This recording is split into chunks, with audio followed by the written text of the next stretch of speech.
The moment I walked into the Fairmont ballroom, I knew it was a mistake. Not because of the chandeliers, or the white tablecloths that probably cost more per yard than my first apartment in Halifax. Not even because of the string quartet playing something I vaguely recognized from a dentist's waiting room. It was the way my mother's eyes found mine across the room and then slid away. That particular slide, the one I'd been watching since I was 7 years old, the one that meant, not now, not here, maybe not ever. I adjusted the collar of my dress uniform and told myself to breathe.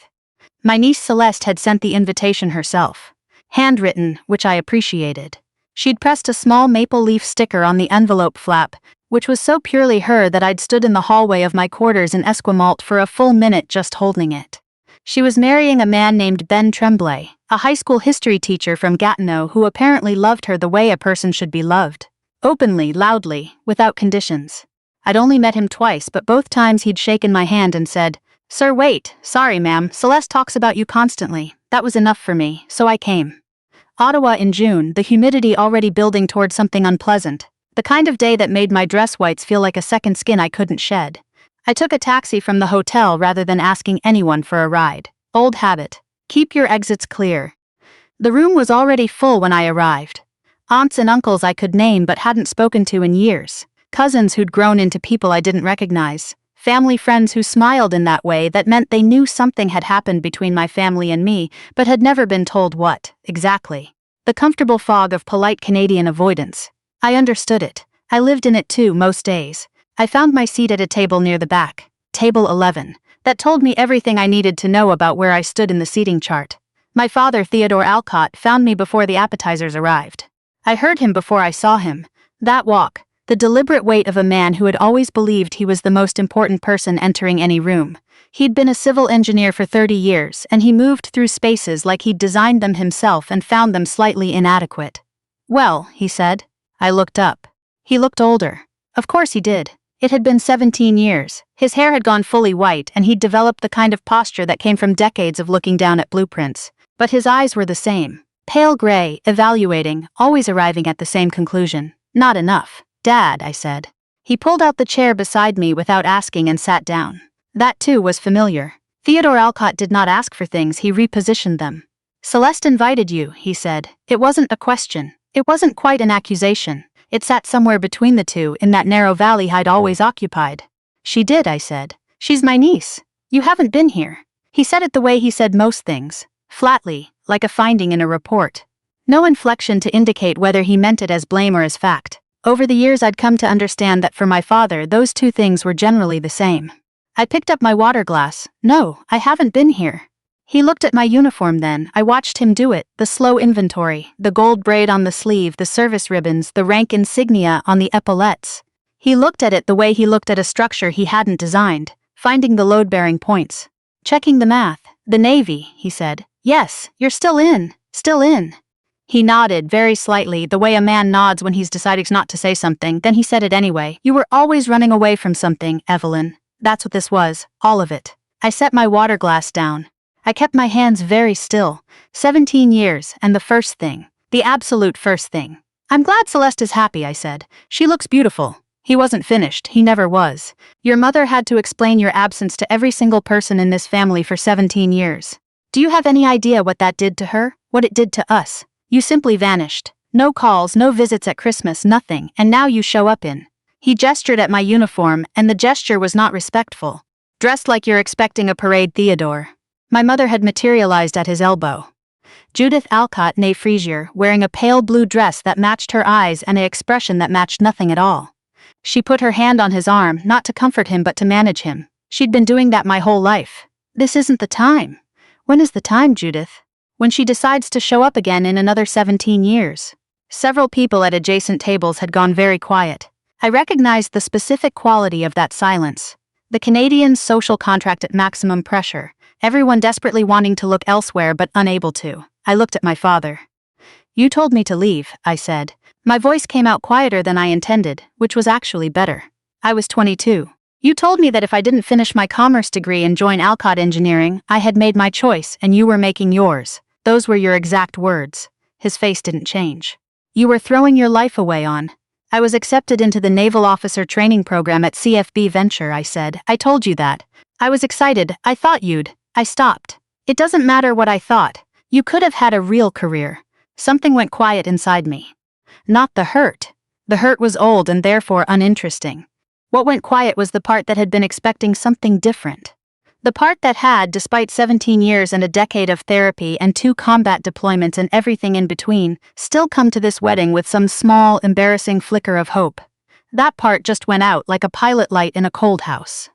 "You're right," I said pleasantly. "I probably could have." He leaned in. His voice dropped to the kind of register that was meant to feel private but carried anyway. "You know why Celeste invited you? Out of pity. She's kind. She didn't want you to feel excluded. But nobody here was hoping you'd come, Evelyn. Nobody missed what you chose to walk away from."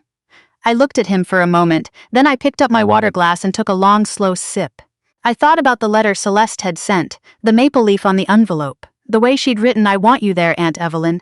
I really want you there." 3 months ago, she'd called me at 11 o'clock on a Tuesday night. I was in a briefing room at Maritime Forces Pacific, and she'd talked for 40 minutes about Ben, about the wedding, about how nervous she was, about how she wished she'd had more time with me growing up but that she understood. She'd always understood, even if no one had ever explained it properly to her. She'd cried a little, I'd cried a little. We'd agreed not to tell anyone. I thought about all of that while I looked at my father. "I'm glad I came," I said. He made a sound in his throat and stood, reclaiming his dignity with the practiced ease of a man who'd been practicing that particular move for decades. My mother touched his arm again and guided him away, and I watched them go, and I went back to my water glass, and I sat with the peculiar stillness that comes from having finally confirmed what you had always suspected. The ceremony itself was beautiful. Celeste had insisted on the ceremony being bilingual, English and French, and Ben had learned his vows in both languages, and when he stumbled slightly over the French, she laughed, and the whole room laughed, and something in the air became lighter. I sat in the 5th row on the bride's side. Celeste had arranged that herself, overriding whatever seating assignment her parents had originally made. I'd found out later that there had been a conversation about it. I tried not to think about what that conversation had cost her. She was stunning. Dark red hair pinned up, a dress that was simple in that expensive way that takes real confidence to pull off. When she walked down the aisle on her father's arm, my brother, Andrew, he was crying before they'd gone 10 steps. He'd always been soft-hearted in ways our father had spent years trying to engineer out of him. It hadn't worked. Underneath all the Alcott conditioning, Andrew had remained stubbornly capable of feeling things. He hadn't spoken to me yet, I understood. Andrew occupied a particular position in this family. The one who stayed, who managed, who absorbed the pressure that might otherwise have broken things entirely. He'd paid for that stability with something I didn't have a word for. A kind of permanent bracing, like a building in an earthquake zone. You couldn't blame the building. After the ceremony, during the cocktail hour, I found a corner near the bar and watched the room. This was something I did well. In 17 years I had learned to read spaces, who held authority, where the tension lived, which alliances were genuine and which were tactical. This ballroom wasn't so different from a command briefing, just better floral arrangements. A woman I didn't know stopped beside me. 60s, silver hair cut short, wearing the kind of sensible blazer that said I have better things to do than worry about fashion, and somehow made that sound like a compliment. She was holding a glass of Pinot Gris and looking at the room the same way I was. "You must be Evelyn," she said. "I must be," I said. "Margaret Cheng." She offered her hand. Firm grip, brief, no performance in it. "I'm Ben's department head, history.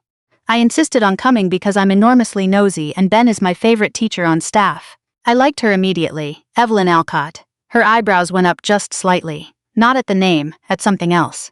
She looked at the insignia on my shoulder and then she looked at my face and something clicked into place behind her eyes. "You're Celeste's aunt," she said. "The one in the Navy. Guilty." She tilted her head. "She talks about you.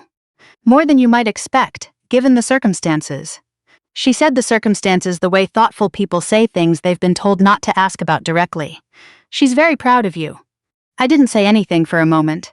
There was something about hearing it from a stranger, something about the clean, unqualified way Margaret Cheng said proud, that made it land differently than it would have from someone who knew the whole complicated map of my family. "She's remarkable," I said. "She always was." We stood there for a moment in the companionable silence of two people who were both, in their own ways, observers. "Are you staying for the whole reception?" Margaret asked. "I am," I said. "I wasn't planning to, but I am. Dinner was served in rounds, and I ate alone at my table for most of it. A few of the cousins made their way over. Some of them were genuinely warm. Time and geography have a way of dissolving family politics for people who weren't the epicenter of them. A woman named Paula, my cousin on my mother's side, sat with me through most of the main course and updated me on her life in Kelowna with a cheerful candor that was genuinely refreshing. Her daughter was doing her residency at VGH. Her son had moved to New Zealand and was, she said, delightfully happy about it. Good for him, I said. I mean that. My father sat at the head table, adjacent to the wedding party. He'd recovered his composure entirely by that point, which I could have predicted. Theodore Alcott did not stay rattled. He had what I'd once heard described as the emotional regulation of a well-maintained dam. Nothing showed, everything was contained, and the pressure kept building in the dark below the waterline. My mother moved between tables the way she'd always moved through social situations, gracefully, efficiently, leaving everyone with the impression that they'd had a meaningful exchange. She had a gift for that. I'd inherited her bone structure and her stubborn streak, and almost none of her social fluency. That had always seemed unfair. She stopped at my table near the end of the main course. "You look well," she said. "So do you, Mum." She looked at my uniform again, differently from my father, not evaluating. Something more like grief, which surprised me and then didn't. "You could have called," she said quietly. "You could have too," I said gently. Without heat, just the fact of it. She pressed her lips together, nodded once, moved on. And that was probably the most honest conversation the two of us had had in 20 years, and it lasted 45 seconds. And I held it carefully the way you hold something fragile and slightly broken, because broken things can still be worth keeping. The speeches started at 8:30. Andrew went first. He talked about Celeste when she was small, how she used to follow him around the house with a clipboard, pretending to take notes on everything he did, how she'd once presented him with a formal written report on why he should get a dog, complete with a bibliography. The room loved it. Ben's mother went next, in French, warmly and without notes, and half the room cried even if they couldn't follow every word. A university friend of Celeste's told a story about a camping trip in Algonquin that I suspected had been significantly edited for the occasion. Then the MC, a cousin of Ben's, announced that there was one more person who'd asked to say a few words. Celeste stood up. She was holding a glass of champagne, and her face had the particular expression of someone who has made a decision and is not going to unmake it. I'd learned to recognize that expression. I'd apparently passed it on somehow, across 17 years of distance, through some channel that biology provides without permission. "I want to say something about my family," she said, and she looked out over the room, and her voice was clear, and about what family actually means. The room shifted. These were the words that changed temperature. She talked about growing up, about what it was like to know, from the time she was quite young, that something had happened, that there was a shape missing from her family. An absence that everyone acknowledged through the very deliberateness of never acknowledging it. She talked about asking questions and getting non-answers. She talked about the letter she'd found, at 18, in a box in her parents' closet that she absolutely should not have been going through. A letter my father had written to me when I was 22. The letter that had constituted his ultimatum, and how reading it had clarified something that had been blurry her entire childhood. The room was completely still. "I tracked down my Aunt Evelyn when I was 19, Celeste said. "It wasn't hard. She wasn't hiding. She was just elsewhere, living the life she'd chosen." She paused. The life she was told she didn't deserve to choose. I was looking at the tablecloth. My hands were flat on the table. "I want everyone here to know who she is," Celeste said. "Because I think some people in this room have been given a different version of the story." She looked directly at me then. My Aunt Evelyn Alcott entered the Royal Canadian Navy at 22 years old. She served in the Gulf of Aden, in the North Atlantic, and on 3 deployments that I'm not going to pretend I fully understand the significance of because I don't, but she does, and so does everyone she served with. She took a breath. She commanded HMCS Charlottetown for 2.5 years. She has been awarded the Meritorious Service Medal and the Canadian Forces Decoration. She holds a master's degree in strategic studies from Royal Roads University, which she completed while on active duty. Celeste's voice was steady and careful, like she'd practiced this and had decided that steadiness was the only way through it. And 3 months ago, she was appointed as a Commodore in the Royal Canadian Navy. I heard someone at the head table draw in a breath. Celeste raised her glass. "I didn't invite my aunt out of pity," she said. "I invited her because she is one of the most extraordinary people I know. Because she answered every phone call I ever made, no matter what time zone she was in. Because when I told her I was scared about this wedding, about this family, about all the things that were unresolved, she drove 7 hours from Esquimalt to have dinner with me in a parking lot in Abbotsford because that was the halfway point, and she had to be back by morning. She looked at me again. Her eyes were bright. She never complained about any of it, she just showed up. That's what she always did, she just showed up. Celeste raised her glass higher. To Commodore Alcott, she said, my aunt, my family. The room came up with her. Not all of it immediately. There was a beat, 2 beats, the particular delay of a group recalibrating. And then it rose, glasses going up around the ballroom, and the applause built into something warm and genuine and real. I stood up. I didn't know what else to do. I looked at Celeste and she was crying now, smiling with tears running freely down her face, and Ben had his arm around her waist and he was looking at her with that uncomplicated love that I had once, many years ago, stopped believing was real. I pressed my fist to my heart briefly, a naval gesture. Private vocabulary made public. She understood it. I didn't look at my father until later. Much later, when the dancing had started and the champagne had been flowing for a while, and the sharp edges of the evening had softened into something more diffuse. He was standing near the exit to the terrace, slightly apart from everything, holding a glass of scotch that he probably hadn't touched. My mother was beside him, and her hand was on his arm again, but this time she wasn't managing him. This time she was just there. He was looking at the dance floor. At Celeste and Ben, spinning badly and laughing about it. I walked over, I didn't know why. I want to be honest about that. I don't have a clean story about forgiveness or resolution, because the truth is messier than that. The truth is that I walked over because I am my mother's daughter as much as I am his, and she had raised me to complete things, to close loops even when it cost something. I stood beside him. For a while neither of us spoke. Commodore, he said finally. He said it the way he'd looked at my uniform earlier, with that engineering mind searching the structure, finding the load-bearing points. Yes, I said. You always were bloody stubborn, he said. It was not an apology. I want to be clear about that. It was Theodore Alcott, age 68, arriving at the outer edge of something he didn't have the vocabulary for, and saying the thing that was closest to what he meant without actually meaning to say anything at all. It was not an apology. But it was the first sentence he'd said to me all evening that didn't have a weapon in it. I learned from someone, I said. He made a sound that was almost something.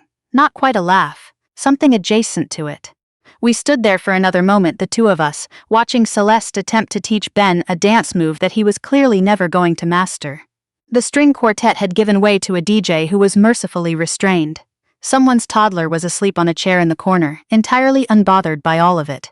I'm not, my father started, stopped, I don't know how to. He stopped again. I know, I said, I did know. That was the thing, I had made my peace with the fact that Theodore Alcott was a man who had reached the far shore of his life having loved his children thoroughly in the wrong direction.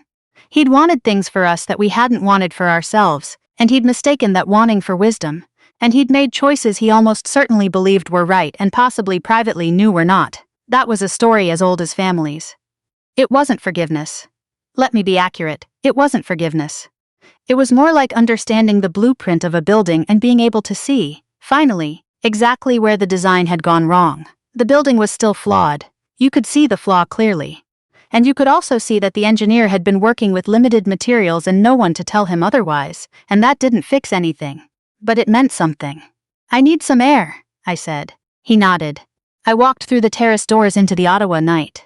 The humidity had finally broken, and the air off the river was clean and cool, and somewhere in the distance there were fireworks left over from a festival, blooming quietly over the city. Andrew was already out there. He was leaning on the railing with a glass of beer, not looking at anything in particular. I stood beside him. I read the letter, he said, the one Celeste mentioned. I didn't tell you because... He exhaled. Because I didn't know what to say. There wasn't a version where I said it and anything got easier. I know, I said. I should have called, he said. I'm sorry. I'm actually sorry, Evelyn. Not the... He gestured vaguely back at the ballroom, at the complicated geometry of our family. Not whatever that was in there, I'm actually sorry. I looked at the fireworks. I should have made it easier to call, I said. We stood there for a while. The river moved. The fireworks finished quietly. Inside, through the glass doors, I could see Celeste dancing with her new husband, and the room around them was warm and lit, and full of the sound of people who had eaten well and drunk well, and were for at least this evening, genuinely happy to be in the same room.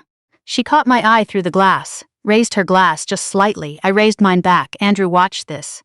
"She's something else," he said.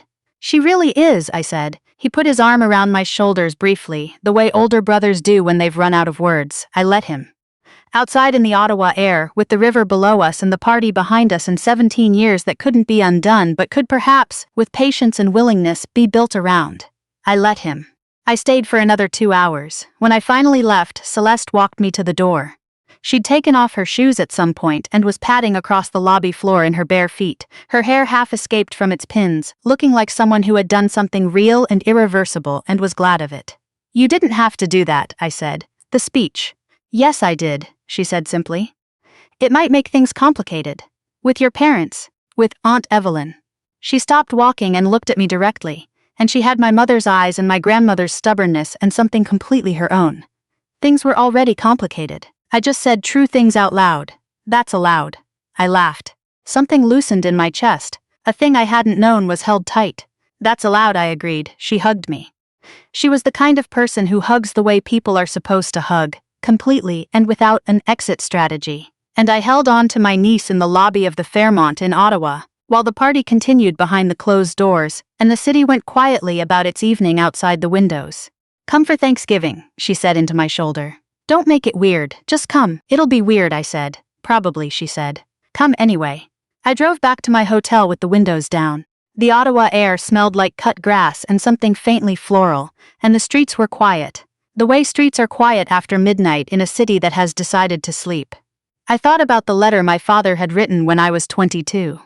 I thought about the girl who had received it, young and proud and terrified and furious, and who had walked out of her parents' house in Edmonton with 2 bags and a plane ticket to Halifax, and the absolute conviction that she would build something that couldn't be taken away. I thought about what she would make of tonight. I thought she'd probably manage a small, private, somewhat complicated smile. I thought she'd probably call that good enough. I thought she'd be right.